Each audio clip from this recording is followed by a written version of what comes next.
My name is Paul, and I'd like to welcome you to the first episode of A Pirate and His Boat. We're new at this, and it's going to be a little rough at first, but hopefully things will smooth out as we go along. This is going to be a documentary of me rebuilding this 31-foot Irwin sloop sailboat.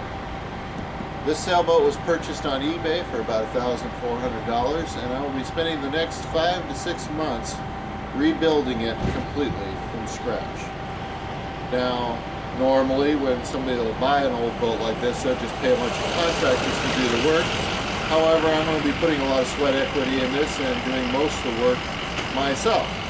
And I'll probably make a few mistakes here and there, and we'll correct them as we go, because I have many skills, but I am not an experienced boat rebuilder. So this will be educational for me as well as anybody seeing this. So, shall we get started and take a look at the boat? Come around this way. It's a 31-foot sloop. It has one mast, which is all tied up at the top there.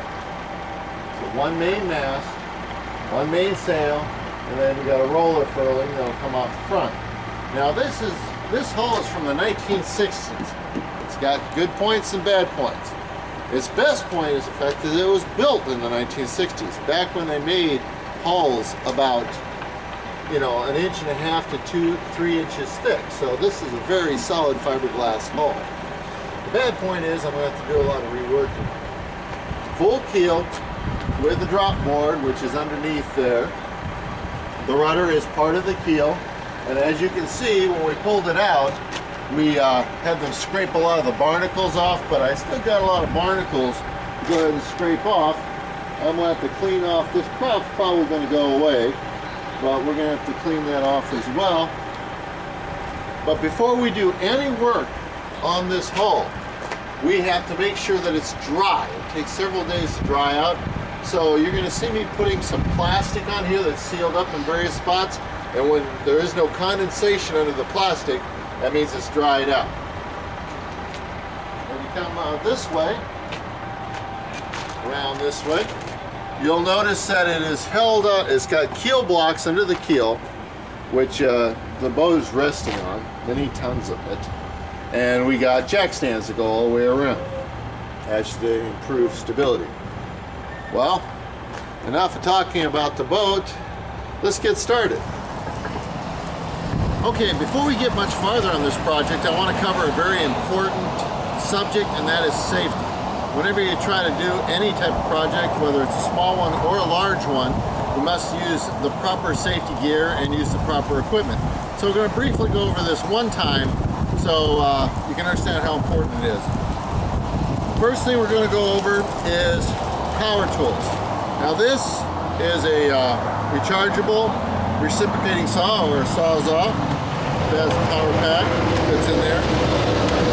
Important thing with these portable tools is to have the correct power pack. Also with the batteries, make sure you follow the instructions on charging them, like these right here. You do not have them on the charger longer than 6 hours, or it'll ruin the battery. And these can get really expensive if you ruin them. Next thing is blades and bits. This blade right here for the reciprocating saw is for metal. Be sure to use the proper blade and the proper tool, or you risk injury or messing up your project.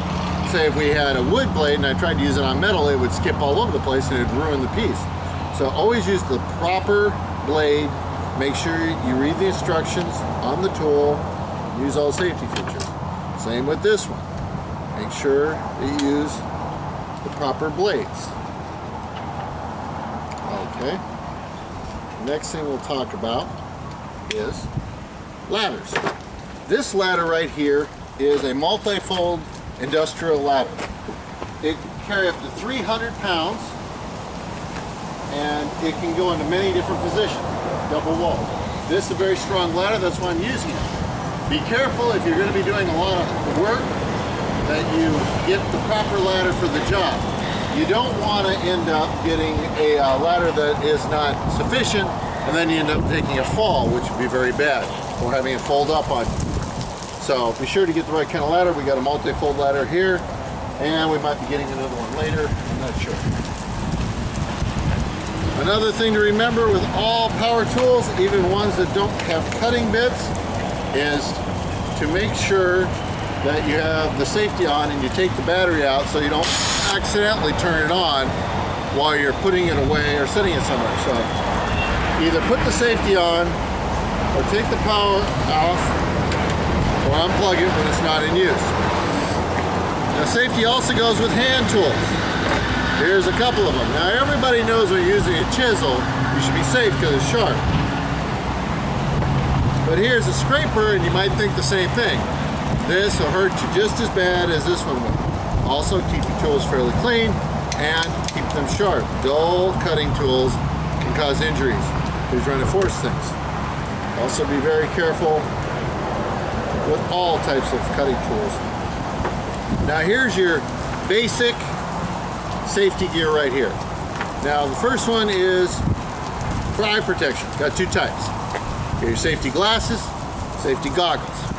Safety glasses are great if you want to keep wood chips from hitting you in the face, or just generally when you're using power tools. They're nice because they don't fog up very much. You put them on, they got protectors on the side, keep stuff from getting in there. All right, these are great. They're easy to put on, but they do have limitations. One is if you got any liquids or if you have any dust. If you have any dust or liquids present, this is your ticket. Safety goggles. Much more heavier protection. Right? It'll keep stuff out of your eyes, even dust. The only catch with these is occasionally they'll fog up. So you may have to stop working, go out, get a clean towel, wipe them out, use them again. All right. Two pieces I don't have here because I got to put away. One is if you got loud tools, ear protection.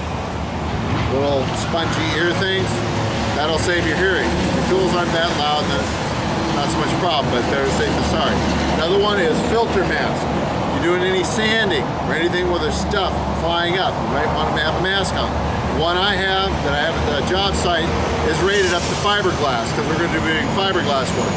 But they also have one that covers the mouth and has two big old inserts on the side. Those are called respirators. They're used when you have fumes because the regular filter mask won't stop paint fumes and stuff like that. Okay, and I can't say enough about these. These will keep you from doing what I did earlier. These are leather safety gloves. Whenever you're working around anything that's sharp, these can save your fingers and a lot of time and a lot of pain. Okay? These are some of the basic safety tools. Of course, another one is always wear shoes when you're doing work in a construction area or where you're doing a project. Well, we've covered all the safety items here, and I hope you use them if you do your own projects. Now, let's get back to the